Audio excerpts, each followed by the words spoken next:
So, good afternoon, everyone. And now we come to the most interesting session of our this 3-day extravaganza, and that is the quiz for the participants. So, all the participants and the delegates who have been just listening and listening till now can now show their talent, can now show that how far they can think of answering these quizzes. And this trauma mind bender quiz will be conducted by our two very smart personalities, Dr. Mohit Joshi, who is a faculty in the Department of Surgery at All India Institute of Medical Sciences, and Dr. Harshit Agrawal, who has been a trainee MCH from Division of Trauma Surgery and Critical Care and currently faculty at Raebareli AIMS. So I'm handing over this very live and very, I would say that everybody, all of you would enjoy this, to Dr. Mohit Joshi to run the quiz. Dr. Mohit. Thank you, ma'am. And we start with trauma quiz. I think we wait for some time so that all the participants, they can log in on the Slido app. You had that information a day before, and we have been sending push notifications also that once you go in hall A, you will have a caption of joining the quiz, and then you can join in the Slido app directly with a link. So we wait for a couple of minutes here so that more number of participants, they can join the quiz, and then we'll start. And I assure you that this will be an interesting part of this workshop.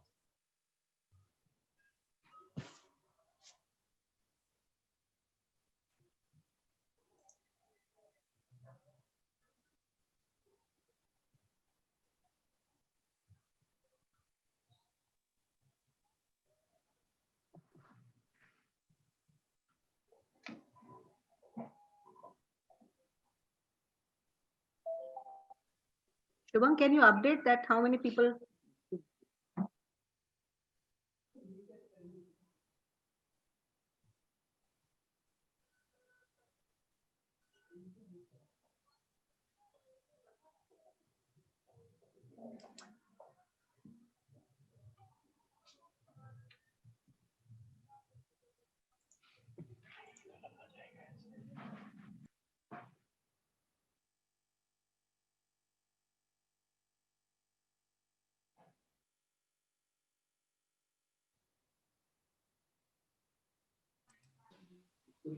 Twenty-one people right now.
Dr. Mohit, can you just explain the procedure to join to the all the participants, please?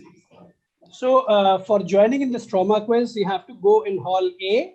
In hall A, we have the image of the hall completely, and on the left hand side, you have an option of joining the quiz. Once you push in that option, then the quiz will be open for you. You have to log in initially by putting your name and email ID on the Slido app. Now this Slido app is meant for running this quiz. So we'll have the questions on the screen and you can record your responses on the Slido app.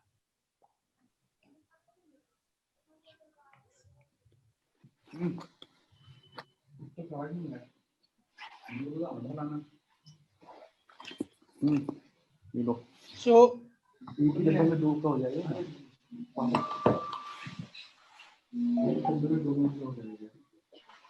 Okay, now we have 29 users, 30 users. The number of users, they are increasing. So we'll wait just for 2 more minutes and then we'll start the quiz. You can spread this information by the word of mouth. So you can ask your colleagues, your friends to join the quiz.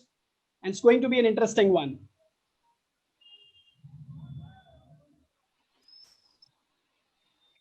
So we have taken questions from like all the spectrum of trauma management. It's not only of the core text, it's like about the celebrities, about the other things which are all related to trauma, some interesting stuff about trauma, some abbreviations, and like we have the whole spectrum of it.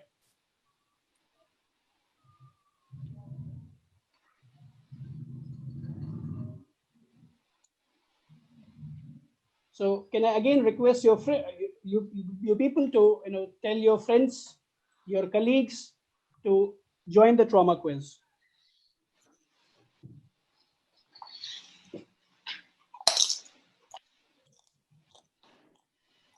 Right. So because time is of essence, and as we all being trauma people, the time is crucial. It is critical. So we start the trauma quiz now. So Madam has already introduced, we'll be 2 quiz masters. I'm Mohit Joshi, and with me is my friend, Dr. Harshit Agrawal. Now, before beginning, we should have some rules of the game, and we have set some ground rules. And these are that it's not a very serious activity. So we have added fun to this learning activity. So we all would be learning with fun. All the registered delegates, they can participate. Be they are residents, they are faculty, they all can participate. But then the prizes are only for the residents who have registered. So all of us can participate, but we'll award only the residents. We have 2 prizes, and they are very interesting cash prizes. The first one will get 5,000 rupees in cash, and the runner-up will get 3,000 rupees in cash. So at the end of the quiz, we'll take some time to prepare the results, and hopefully by the end of the day, we'll declare the results too. So there'll be 30 questions in this format. You have 30 seconds to respond to each question. I'll pose the question and the time will start as soon as the options they will appear on your screens. Now, as we have discussed earlier, you'll have one screen of the hall in front of you, and by the side of it, there will be a Slido app which will be open on your home screens. Now you have only 30 seconds to record your response. And as soon as this 30 seconds is over, the question will be blocked. So you cannot record your response beyond that time. In case we have a tie, the participant who has taken less time to respond will be declared the winner. So we have a facility in which you can see the time also, that how much time you have taken to record your responses. So let's begin, and let's begin by paying homage to the COVID warriors. So this is just first question, just to orient you about the quiz. So this will not be counted for scoring. It's just a warm-up thing and our way of paying tribute to the COVID warriors through this quiz. So here goes the question. In the Lancet, in the recent edition of it, the recent issue is only the last week, and there is a report of a tribute to some doctors who have died from COVID-19. Now your question is that among this list, name the trauma surgeon who has been mentioned in this report. And your options are this. Is it Sarah Bravo Lopez, Jitendra Nath Pandey, R. Ronald Warrior, or Richard Kisser?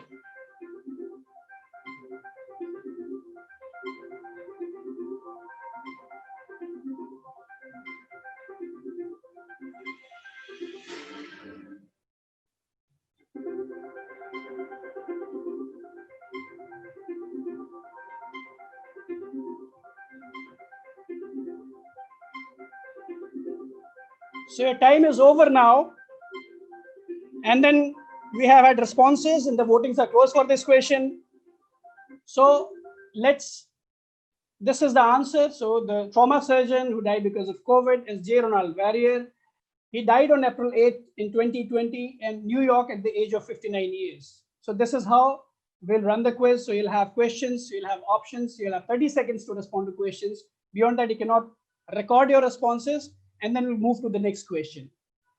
After each question, definitely we'll be discussing the answer, and we'll be discussing in little detail about it so that we keep on the interest. So are you ready for the quiz? I now hand over this to my friend, Dr. Harshit Agrawal, to carry this forward. Dr. Harshit? Thank you, sir. Good afternoon, everyone. I welcome you to the quiz. And without wasting much time, I will start the quiz. So the first section, we have divided it into a few sections. The first section is of trauma and celebrities. So the first question is, this famous politician died due to gunshot injury. Which of the following procedures was performed on him? So this is the famous politician, the BJP politician, Mr. Pramod Mahajan. He died due to gunshot injury. And what procedure was performed on it? And the options are aortic repair, B, perihepatic packing, C, splenectomy, D, cardiac repair.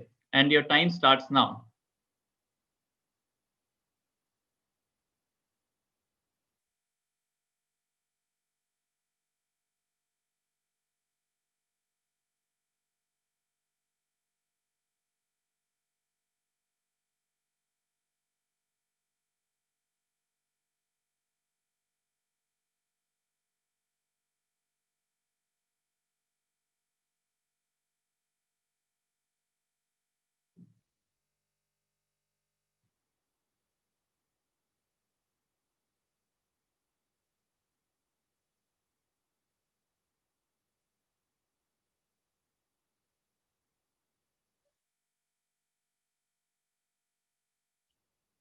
Okay, so we have received the responses. The correct answer is perihepatic packing. Mr. Pramod Mahajan was a noted BJP politician. He was shot by his younger brother at point blank range, and he suffered gunshot wound to the lower chest and abdomen.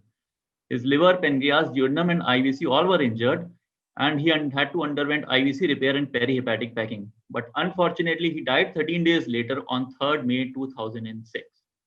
So the answer was B, perihepatic packing. Moving on to the next question. This cricketer died during a match when the ball hit him. He was a noted batsman, but a ball hit him and he died. What injury did he sustain, which led to his death? So the options are A, extradural hemorrhage, B, vascular injury, C, subdural hemorrhage, or D, myocardial contusion. And your time starts now.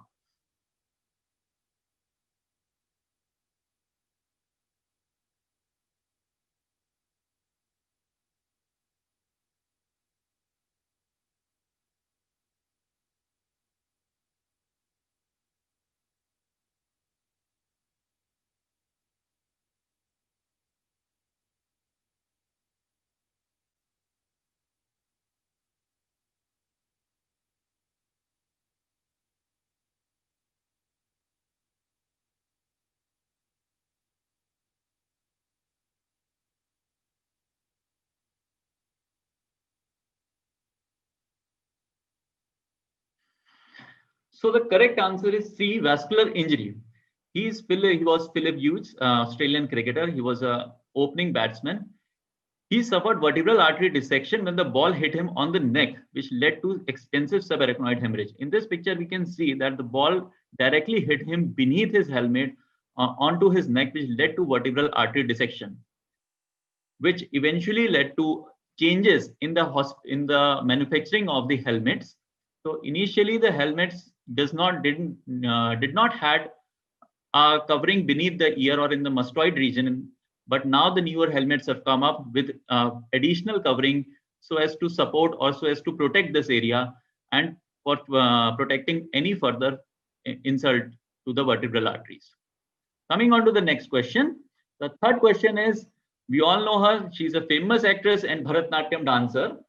However, in 1981, she suffered an injury to her leg, which eventually led to the amputation. So what was the cause of her injury? And your options are A, fall from height, B, firearm injury, C, road traffic injury, or was it D, stab injury? And your time starts now.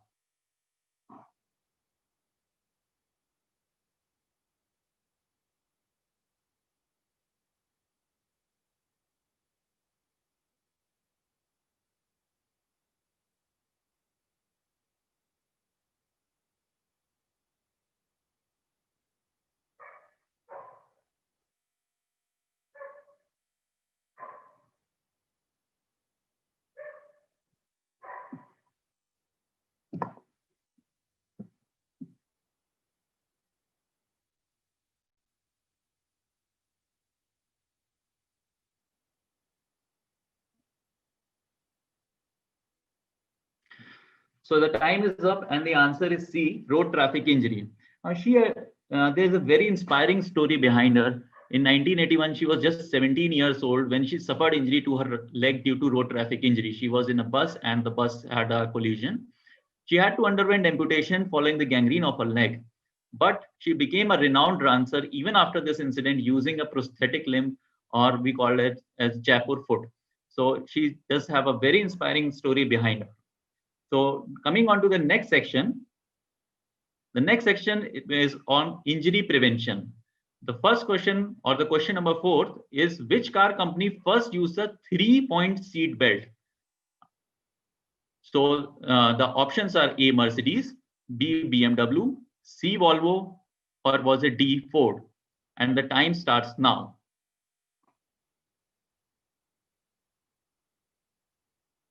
Remember, it's 3-point seat belt.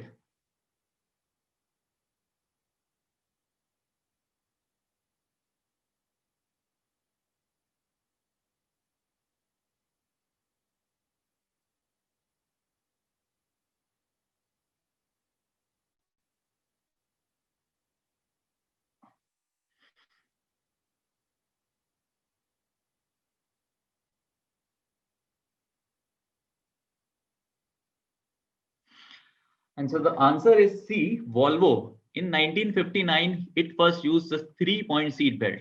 Although Nash and Ford were using the seat belt system before only, but they used 2-point seat belt system. And Volvo was the first one who introduced 3-point belt system. And I'm very happy to see that about 70% of the contestants answered it correctly. So coming on to the next question. The person who invented motorcycle helmet was A. And the options are, he was a sports person, was he a doctor, was he a laborer, or was he a pilot? And the options and the time starts now.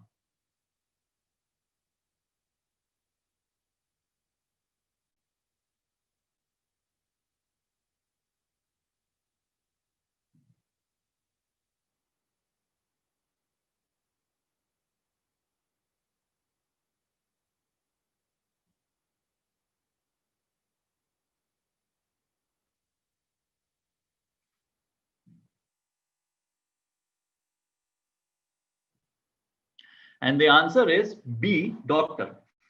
So he was Dr. Eric Gardner, a British physician who first created basic canvas and shellac helmets in 1914. But interestingly, it was not until 1941 that the importance of helmets were realized. It was a neurosurgeon, Sir Hugh William Bell Keynes, who was an Australian who lived in England, who first published his report in British Medical Journal. And in 1941, British Army made helmets mandatory for dispatch riders. So it was although invented in 1941, but it only came into the practice in 1941. So coming on to the next question. Which actor is the brand ambassador for government's road safety campaign? The government of India has appointed one of these actors as the brand ambassador for its road safety campaign. The options are A, Ranbir Kapoor, B, Akshay Kumar, C, Sunil Shetty, or is it D, Salman Khan?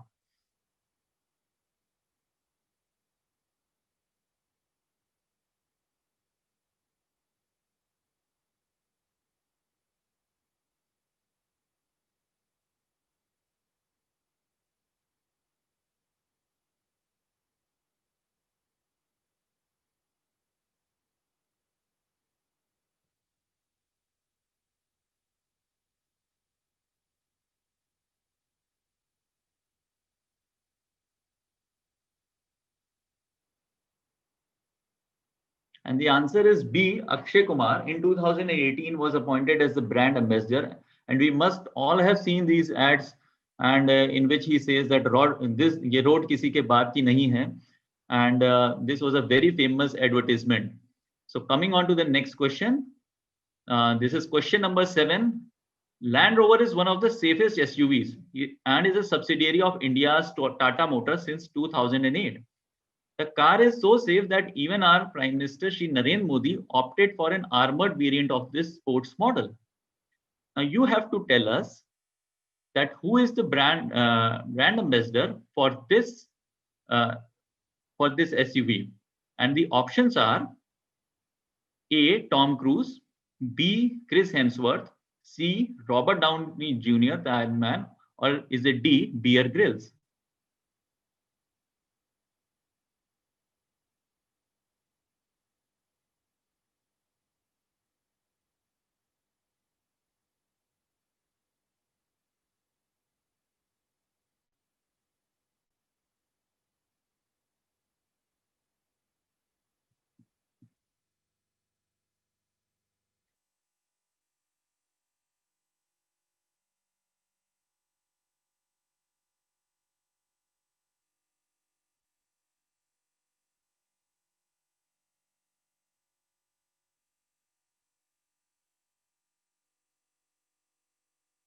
And the correct answer is D. Bear Grylls. He is a British adventurer known for his famous TV series and is the global ambassador for Land Rover. So coming on to the next question, question number 9. This section we include trauma and movies. So a few questions will be placed on in which the trauma concept has been utilized in the movies. So the question is, we all have seen this famous movie. We are all are aware of this movie. But the question is, following traumatic head injury in this movie, the lead actor suffered from. And the options are A. Retrograde amnesia, B. Antegrade amnesia, C. Dyslexia, or is it D. Transient global amnesia? And your time starts now.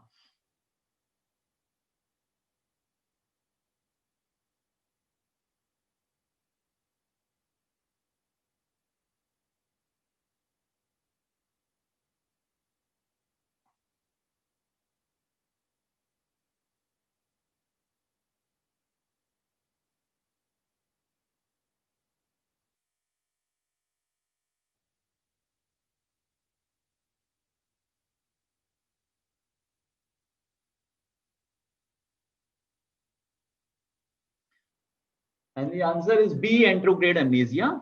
So we all know that Ghazni, it was made in 2008. It was a remake of the Tamil movie, again named Ghazni. It was released in 2005, which was again the remake of a Hollywood movie, Memento. Now, this blockbuster movie was the highest grossing movie of the year. The mark on the head of the Amir Khan was due to traumatic injury with iron rod, which led to his condition of short-term memory loss, that is, which eventually led to anterograde amnesia. So coming on to the next question, the 9th question is, name the year in which this movie was released. And the movie is Trauma. So we all have studied trauma. Now we need to understand that there was a movie also. And the options are A. 2012, B. 2015, C. 2009, or is it D. 2017? And your time starts now.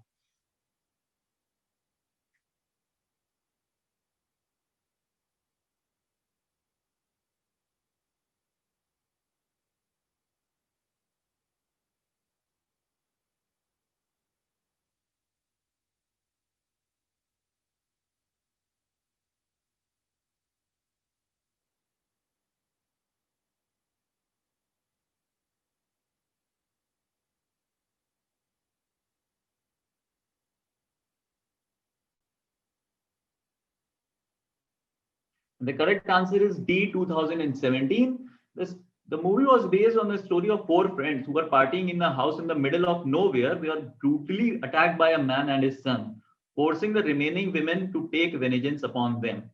So this movie was released in 2017, and the correct answer is D. Coming on to the next question.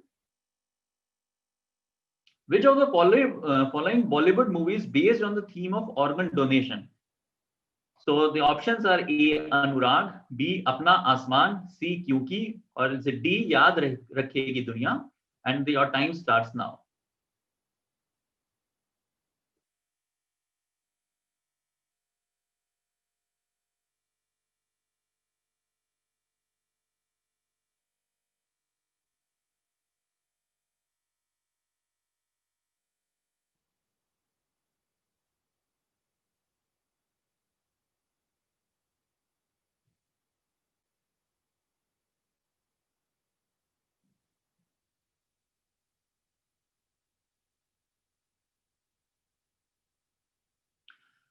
The correct answer is A. Anurag. This film was released in 1972. Now, the movie is based on a story of a blind sculptor played by Maushmi Chatterjee, who stays in an ashram and befriends a small boy, Satyajit, who is suffering from cancer. Now, as a dying wish, Satyajit donates his eye to her, thus granting her eyesight for the first time in her whole life. So this movie was released in 1972, and way back, the concept of eye donation was still utilized in the movies. So coming on to the next question, I would like to hand over it to Mohit Joshi sir for the next session on the mystery of zones. Thank you, Harshit. Now we'll move on to the mystery of zones. So we'll tell you some zones and you'll have to identify with regards to trauma, which zone these injuries they belong to. And the question is, this is question number 11. And the question is that in this thing, what you see that is that which zone this belongs to, like zone 1, zone 2, or zone 3 is blue, violet, green, green, violet, blue, green, or violet, green, blue. Your time starts now.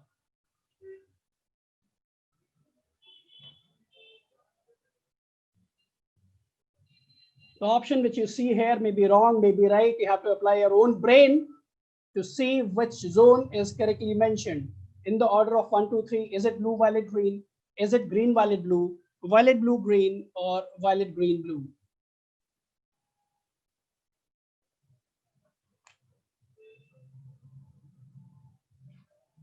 So the correct answer is the green, violet, blue. So the zone which is green is zone 1, the violet is zone 2, and the blue one is zone 3. The next question on the zones is that in retroperitoneum also we have zones, and we have 3 colored areas here. You have to identify from this figure that which zone belongs to which color. So when we say zone 1, 2, 3 respectively, is it blue, violet, green? Is it green, violet, blue? Is it green, blue, violet? Or is it violet, blue, green? And your time starts now.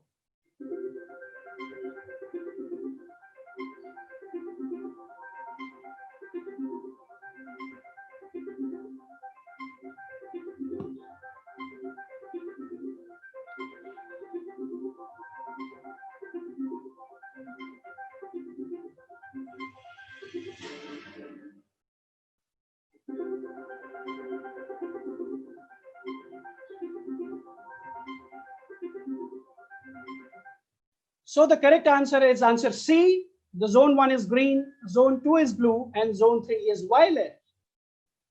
We have one more question on zones, and this is regarding the sacral fractures. Again, we have to answer which zone belongs to which color.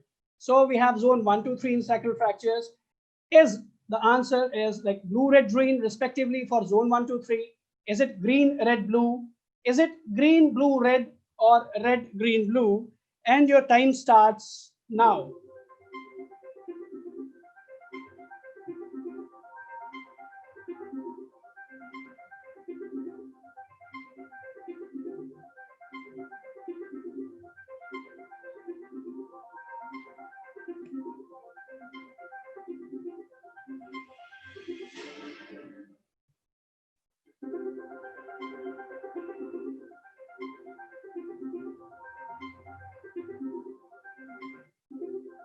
So the correct answer here is blue, red, green. The blue is zone 1, the red is zone 2, and the green is red zone 3.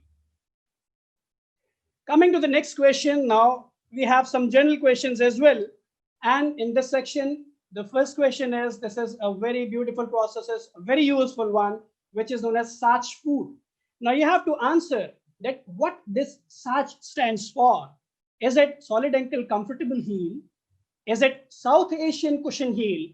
Is it solid ankle cushion heel? Or D, is it South American comfortable heel? And your time starts now.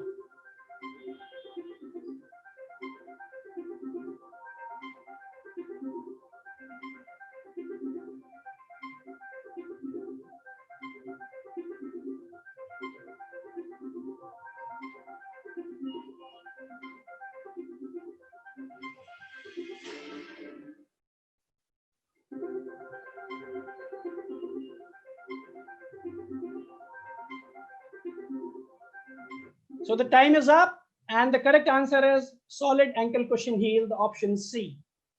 The next question is, the commonest ingredient of artificial blood is, so we know that there's something called as artificial blood. What is the component of artificial blood? Is it perfluorocarbons? Is it sheep hemoglobin? Is it pertechnate and perchlorate solution? Or is it globulin, which has been derived from monkeys? And your time starts now.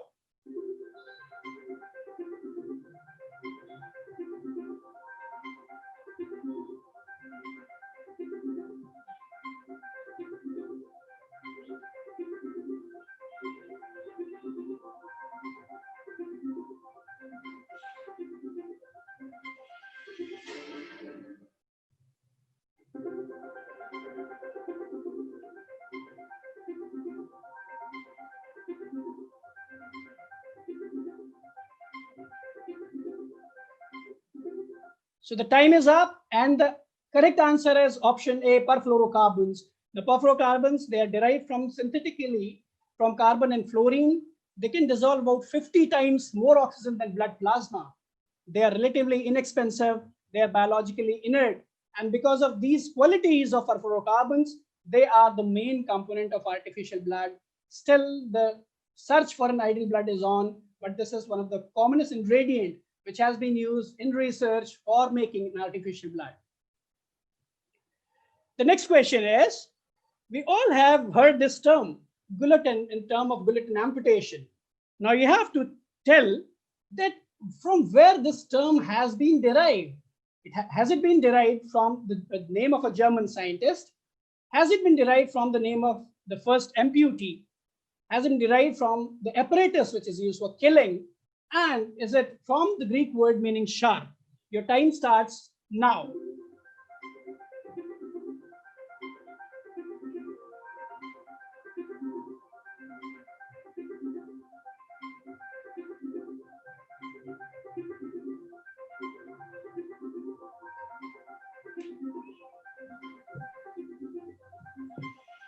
Sir?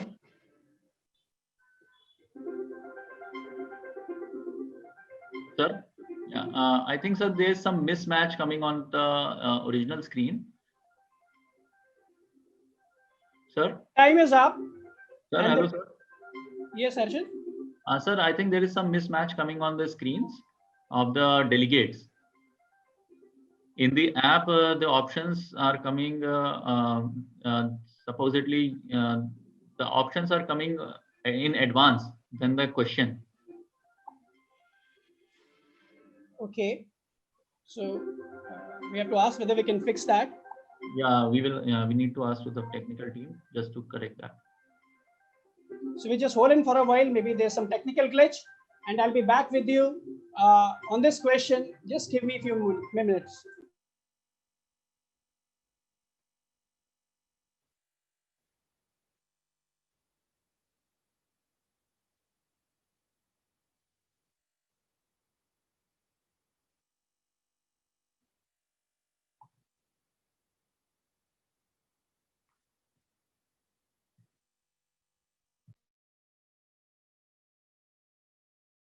If there's some technical glitch, and I'll be back. No, Harshit, there is a lag time. There's a lag time. Harshit, there is a lag time between the your backend apparatus and what is coming on the screen. Yes, it's ma'am. okay. We have stopped the quiz as of now. We are talking to the technical team to clear this glitch.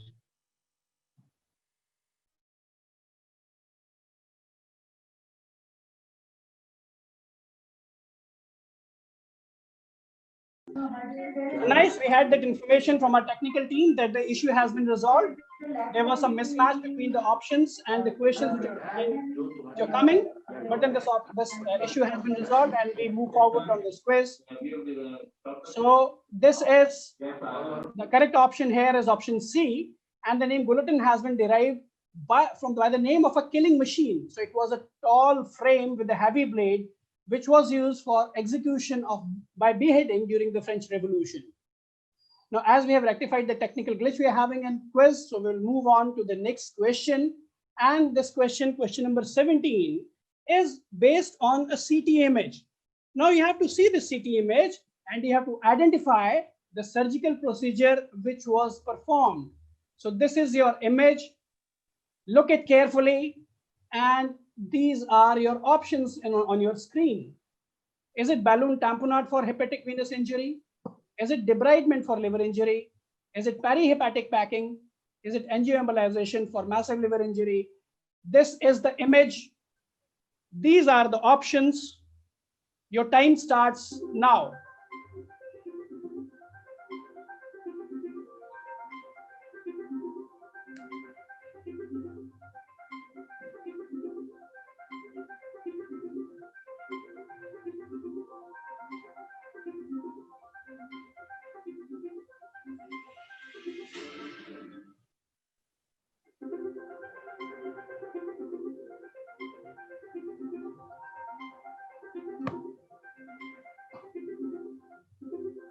The time is up, and the correct answer is option C, perihepatic packing. Here, if you see in this image, you can see this pack which is over the liver, and here you can see the liver injury.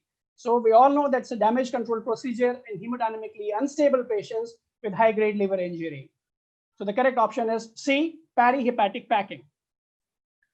Here is the next question. This is question number 18, and then you have to tell that while performing trauma laparotomy, hematoma in the lesser omentum is an indirect indicator of which injury. Again, I'm repeating that you are doing a trauma laparotomy and you find that there is a hematoma in the lesser omentum. What does this signify? Does it signify that there is an underlying splenic injury, or there is a pancreatic injury along with? Does it signify gallbladder injury, or does it signify a diaphragmatic injury? Your time starts now.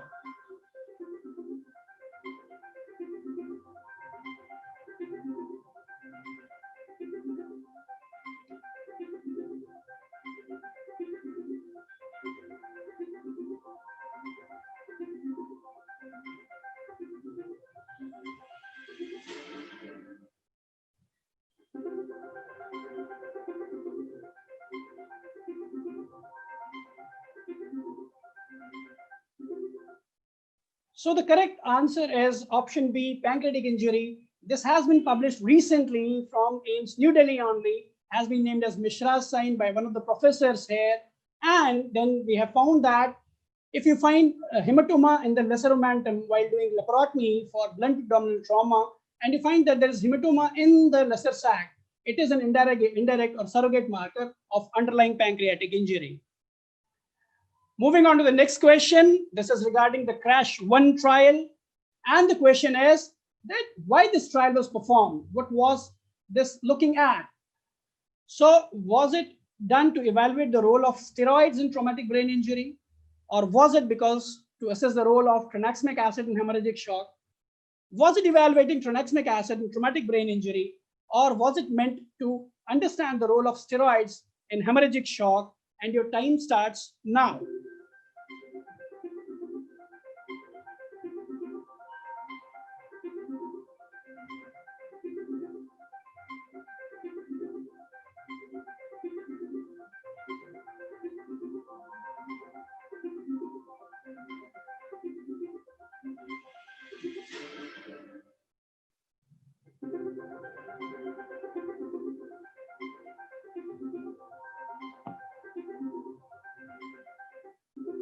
So the time is up, and the correct option is option A. CRASH 1 trial was performed in 2004 to look at the effect of intravenous corticosteroids on death of the person who had suffered traumatic brain injury. This was a randomized placebo-controlled trial. It was very famous, and based on this trial, the authors, they recommended that corticosteroids shouldn't be used to treat head injury, whatever the severity is. Although still the practice is kind of a mixed one, but this clearly said that there is no role of steroids in head injury, be whatever the severity is. So this is the correct option, option A, CRASH 1 trial. And of course, we know about CRASH 2 trial as well. The next question, question number 20, is on something called as modified shock index. Now you have to answer that how this modified shock index is calculated, what is the formula for that? And your options are Is it heart rate divided by systolic blood pressure? Is it respiratory rate divided by systolic blood pressure? Is it the ratio of heart rate and mean blood pressure, or is it the ratio of systolic blood pressure with the mean blood pressure? So these are the options, and your time starts now.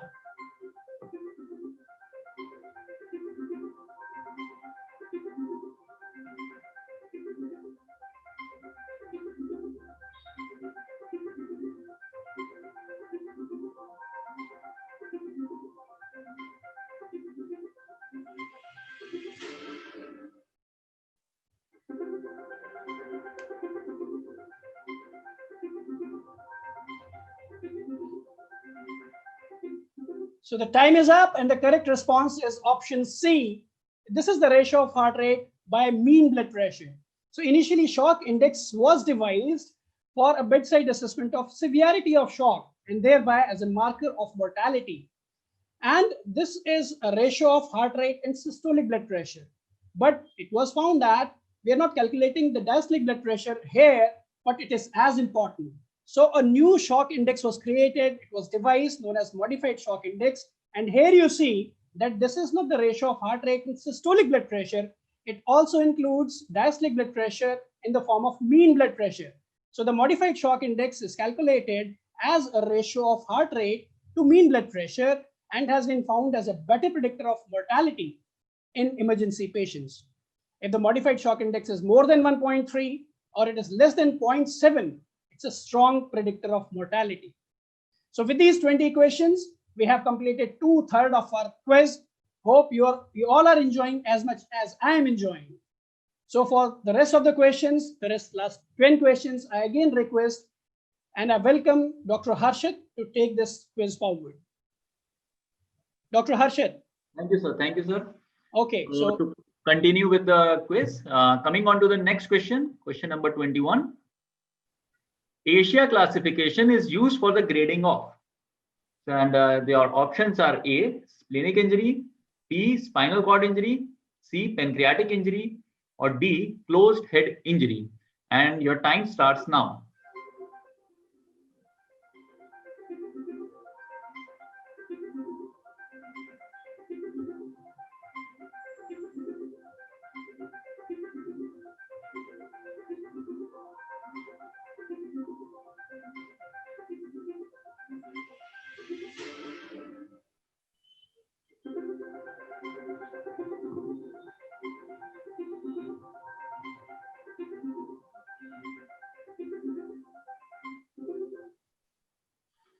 And the answer is B, for assessment of spinal cord injury severity.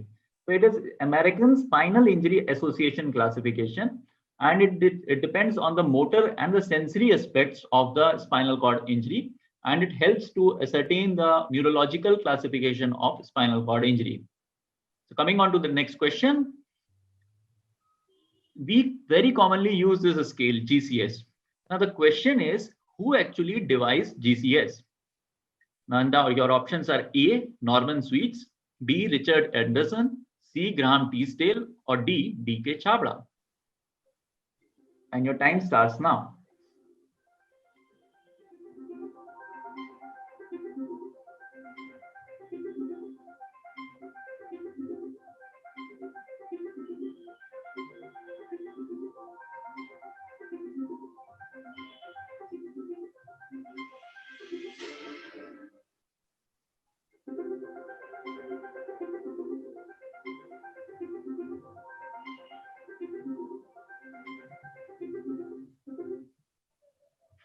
And the answer is C, Graham Teasdale. Now, this is a very simple score, and how it has modified the neurosurgical practice we all know. It was in 1974 when Graham Teasdale and Brian Jennett devised this scale, and it was devised actually in the beginning for nursing practice, but seeing the simplicity of the scale, this scale has been used worldwide and has modified the neurosurgical practice. Coming on to the next question, question number 23. The person who conceptualized ATLS was, and your options are A, he was an orthopedic surgeon, B, he was an emergency physician, was he a nurse, or was he a trauma surgeon? And your time starts now.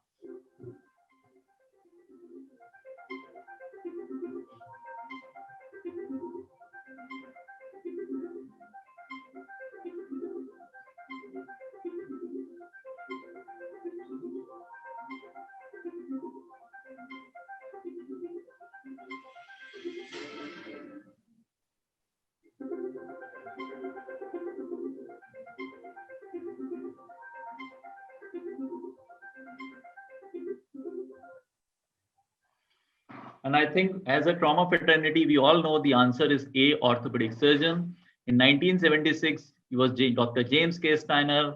He was piloting a light aircraft which crashed nearby Nebraska. His wife, Charlene, was killed instantly, and 3 of his 4 children sustained critical injuries.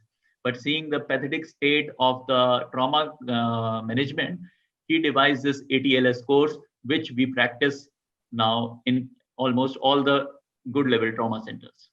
Coming on to the next question. Question number 24. Name this maneuver. We have been using this maneuver in trauma laparotomies very extensively. This is the incision line which is being shown, and this is how the visceral organs have been rotated. And your options are A, Metox maneuver, B, Kettlebrush maneuver, C, Cockerization, or is it D, extended Cockerization? And your time starts now.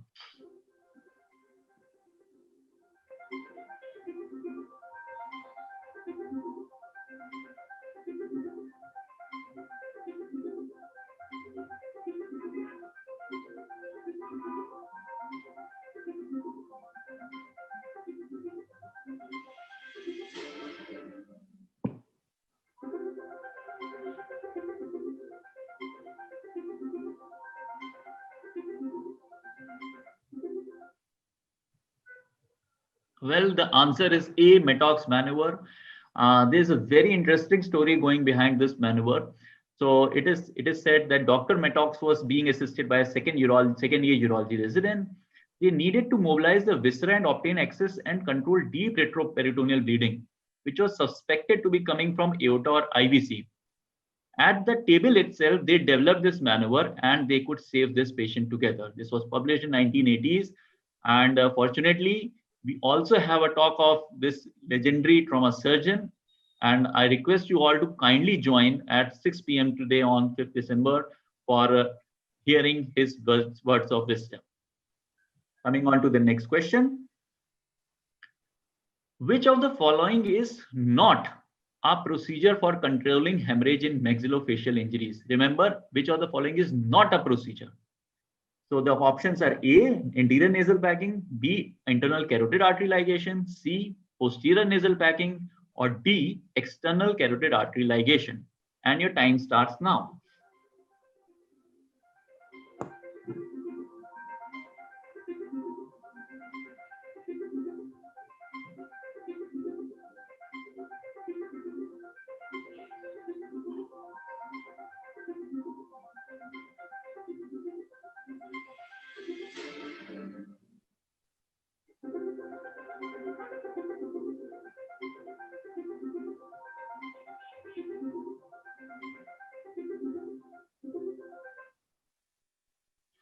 The answer is B, internal carotid artery ligation.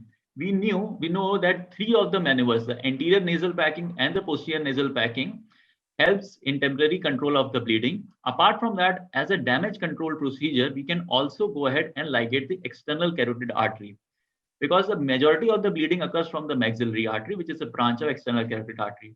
But we cannot ligate the bilateral internal carotid arteries as they supply the brain. We can also see in these pictures how to do an anterior and a posterior nasal packing. The Foley's tip is cut and it is inserted inside the nasal cavity, and the balloon is inflated, which provides tamponade to the posterior nasal cavity. The anterior nasal cavity is then stuffed with the gauze packs so as to control the anterior bleeding from the anterior nasal cavity. Coming on to the next question.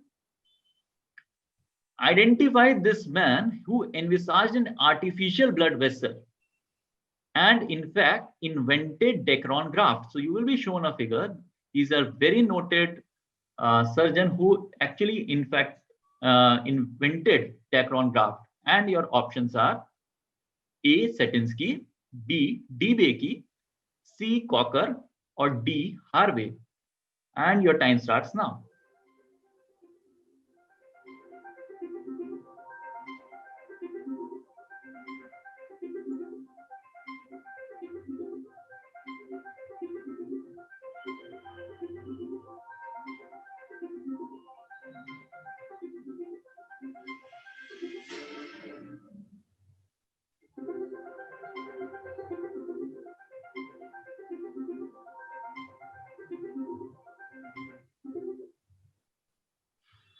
The answer is B. He is Michael E. DeBakey. Now, there's a very interesting story behind this. So this was published in the obituary in the Lancet, that when he decided to experiment with material for arterial grafts, he went to a departmental store in Houston, Texas, to get some nylon. So unfortunately, the clerk informed me that they were out of nylon, but had a new fabric called Dacron. So DeBakey actually bought a yard of Dacron. A colleague had been able to buy nylon, but it deteriorated in the body when he tried to use it. And fortunately, DeBakey used Dacron, which did not deteriorate in the body. So after Dacron proved long-lasting in vascular grafts, DeBakey won the 1963 Lasker Award for the work. I wonder, had he got the nylon from the shop at that time, maybe we could never have seen Dacron at that time. So coming on to the next question. What is the sign and in which clinical condition is it found? You can see a sign. It is on the color Doppler. You have to name the sign and you have to tell the clinical condition in which it is found. And your options are, it is A, yin-yang sign in pseudoaneurysm. Is it B, yin-yang sign in AV fistula? Or is it a Mickey Mouse sign in AV fistula or a Mickey Mouse sign in pseudoaneurysm?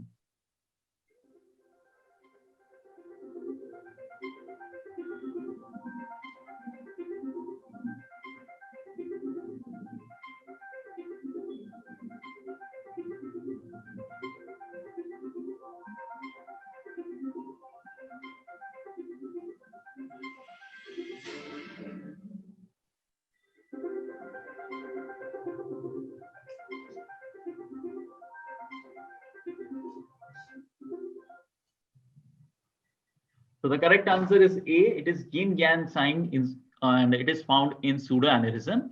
This sign is seen in color Dopplers. It is based on a Chinese symbol called Tajitu. Now, in which the two halves signifies the wholeness, and both halves chase each other to seek balance. So in the color Doppler study, we usually see in pseudoaneurysm when the blood goes inside and the blood comes out of this. When we apply the color Doppler, we see the yin-yang sign. Coming on to the next question, question number 28.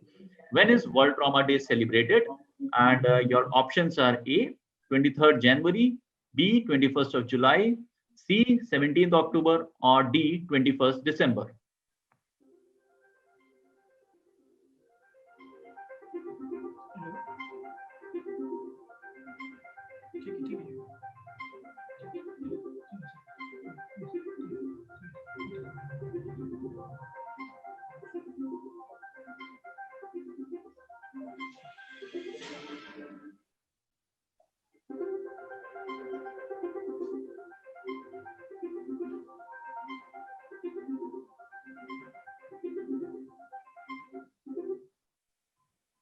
The correct answer is 17th October. Each year it is celebrated, and recently it has passed just in the 2 months back. Coming on to the next question, question number 29. Now name the explosive that caused blast in Beirut in 2020. It was a very infamous explosion which occurred few days back. So the question is, you need to answer the explosive that caused the blast. And your options are A, trinitrotoluene, TNT, B, pentaerythritol tetranitrate, PETN, or was it C, RDX, or D, ammonium nitrate? And your time starts now.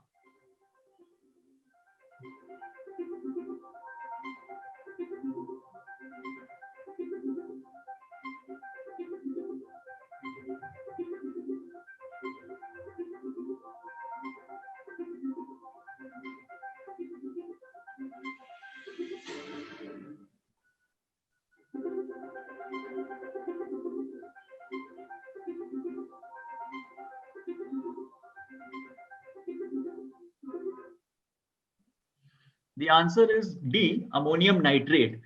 On 4th August 2020, large amount of ammonium nitrate stored at a port in Beirut exploded. It caused 204 deaths, more than 6,500 injuries, and left about 3 lakh people homeless.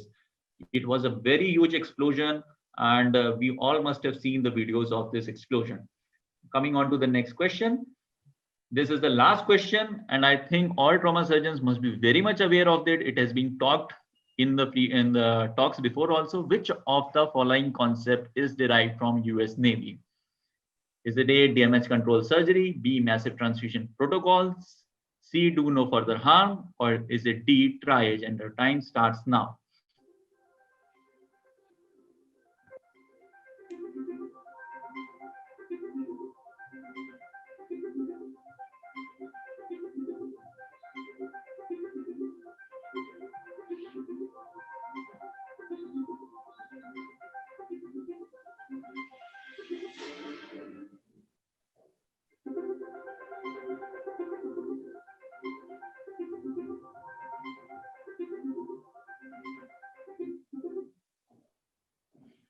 And I think all of us know the answer. It's A, damage control surgery. It relies on the fact that you have to do the bare minimum just to keep this ship afloat. And the concept of United States Navy is the capacity of the ship is to absorb damage and to maintain the mission integrity needs to be maintained. So with this, we come to the conclusion of this quiz. I hope you all enjoyed it. Even I enjoyed even preparing it and in making it. I would like to hand over to Dr. Mohit Joshi sir for further announcements. Thank you, Harshit. So with this, we complete the quiz today. Hope you all have enjoyed. We are preparing the results shortly, and then we will be able to show the results maybe by the end of the day today. Be there to join us for the talk of Dr. Kenneth Mattox, and maybe after the talk, we will tell you the results.